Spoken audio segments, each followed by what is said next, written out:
Hey guys, welcome back to another breakdown, and today we're talking about just a little maneuver a lot of people do when attacking the line that it's actually detrimental to your attack.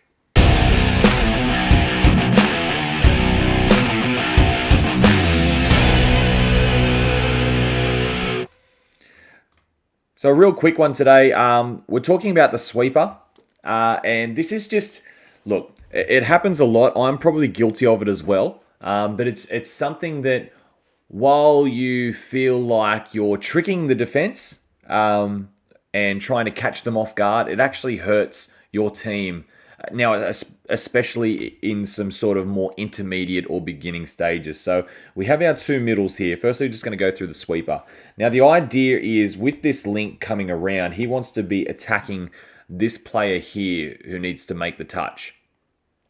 And you can see with this middle up, it's going to be very difficult to do that. And the main thing that I would correct here is the two middles are standing way too close together.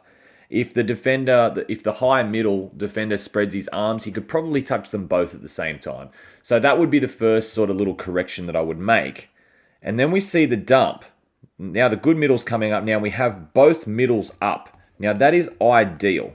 That is the perfect scenario. Now it looks like with this sweeper, there might be running this block play here and he goes out the back. But regardless of that, watch what the dumper does. He pulls out and now these guys don't make the touch and he tries to sort of just run, but now he's faced man on with that link. So he can't really do anything because that link ends up, the sweeper that you had out here is gone. So now he's defending nobody for that split second in the dump. So if you try and just pull out of that, look, a lot of people are trying to draw that penalty of the defenders pulling out. But if you start pulling out of the touch, a lot of times a referee will just allow that to play on. And now you've got your sweeper. So you've got two links now on the same side.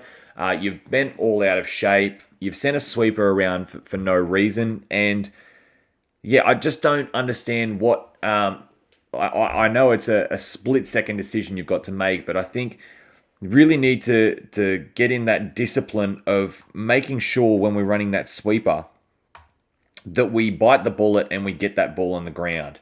Now, even if the worst case scenario happens and we end up dumping the ball in here, well away from the 7, that's totally fine. We just practice now that, look, I know this is not a proper sweeper. We just practice now that the sweeper coming around sees us going inside the 7 and drifts a little wider to collect the ball here. Now, all of a sudden, this is where the touch is made. This is where you're getting the ball from the sweeper. There's a lot of distance, so he can be a lot wider. There's ways to get around a dump on a sweep that isn't ideal and isn't smack bang on the 7 meters.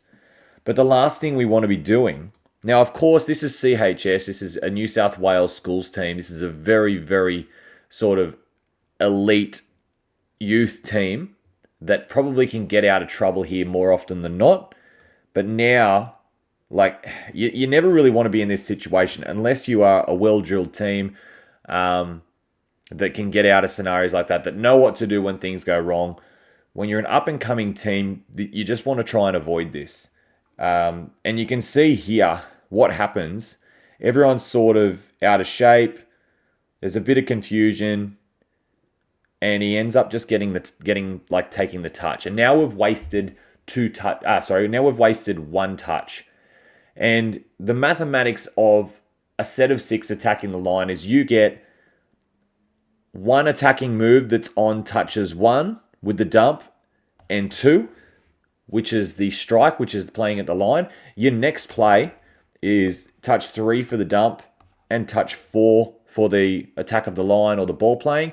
And then your final play, your third play, is 5, the dump, and 6, which would be either a changeover or a try or something like that.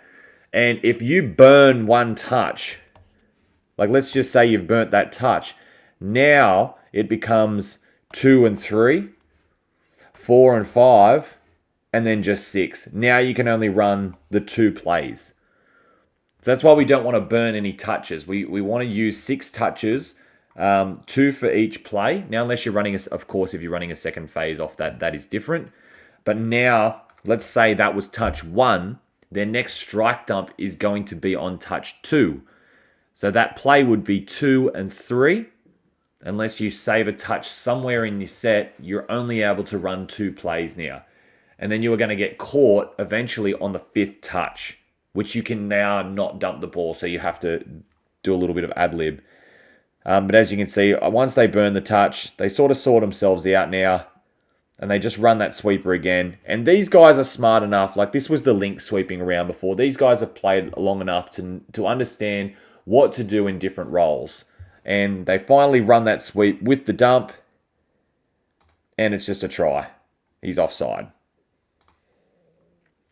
And that just a little bit of a, I guess, like I said, if you believe that you can come out of that, even if you try and attack the line, if you pull out of that touch, a lot of teams will just go into a counties or something like that and try and get a play out of it. But I would recommend that unless you are a experienced team, that if you're running a sweeper, you make that touch, get the ball on the ground, and give to your sweeper. That's just my recommendation.